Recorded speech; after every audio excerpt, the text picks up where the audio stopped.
উটকে কিভাবে আমি তৈরি করলাম এটা একটু দেখতে পারে না ওরা? আরে উটের দিকে তাকালেই তো ওরা উটের মালিক আমি আল্লাহরে খুঁজে পাবে। উটের কথা আল্লাহ কেন বললেন? উট হচ্ছে এমন আজীব একটা প্রাণী যেটা প্রাণী বিজ্ঞানীদেরকে হয়রান করে দিয়েছে। আল্লাহু আকবার, আপনি অবাক হবেন উটের যে ফিচার আল্লাহ তাআলা দিয়েছেন।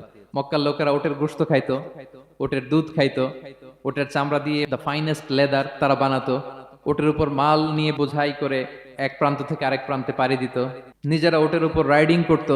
এবং উট হচ্ছে এমন প্রাণী যেটা একসাথে 1 মাস না খেয়ে বেঁচে থাকতে পারে। 1 মাস পানিও খাওয়া লাগবে না, খাবারও খাওয়া লাগবে না। প্রাপ্তবয়স্ক একটা উট একসাথে 200 লিটার পানি খেয়ে ফেলতে পারে। এবং উটের পেটের ভিতরে একটা স্পেশাল ওয়াটার চেম্বার আছে, ওই চেম্বারে রেখে দেয়, যখন লাগবে ওইখান থেকে নিয়ে নিয়ে বেঁচে থাকে। 1 মাস না খেয়ে বেঁচে থাকে কি করে? ওটের পিঠে দেখবেন একটা কুজ আছে, এই পুরো কুজটা হচ্ছে চর্বির আধার। ওটের যখন খাবার থাকে না মরুভূমিতে, মাসের পর মাস যখন চলে, ওই চর্বি থেকে এনার্জি নিয়ে সে মরুভূমিতে চলে, সে না খেয়েও বাঁচতে পারে।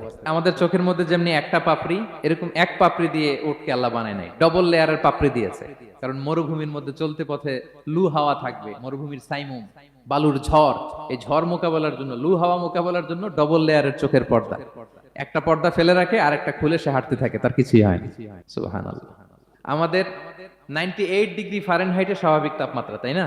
99 ডিগ্রি হলে আমাদের জ্বর, 100 ডিগ্রি হলে জ্বর, 101, 102 সর্বোচ্চ আমরা সহ্য করতে পারি। এর বেশি যদি হয়, 103 ডিগ্রি হলে বেহুশ হয়ে যায় মানুষ। 4 ডিগ্রি হলে আমাদের দেহের ভেতরে যে কোষগুলো আছে এগুলো মরে যায়। কিন্তু একটা উট মরুভূমির তাপমাত্রায় প্রতিদিন 104 ডিগ্রি, 5 ডিগ্রি তাপমাত্রা সহ্য করে খুব স্বাভাবিক উট চলতে পারে, তার কিছুই হয় না।